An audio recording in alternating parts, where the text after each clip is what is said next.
এটা টেনে জুম করে দেবেন।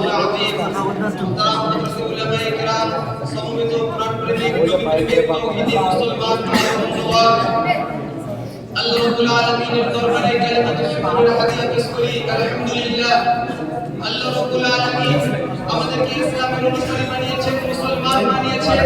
এটা আমাদের জন্য আল্লাহর প্রদত্ত সর্বশ্রেষ্ঠ নিয়ামত। যদিও বর্তমান সময়ে আমরা দিককাল অতিক্রম করছি, জুলুম নির্যাতন অত্যাচারের শিকার আমরা। যদি আজকে সারা দুনিয়ার মানচিত্র ইসলাম মুসলমানদের রক্ষে বঞ্চিত, যদি আজকে মুসলিম জনপদগুলির উপর দিয়ে পরিচালিত হচ্ছে নির্যাতন,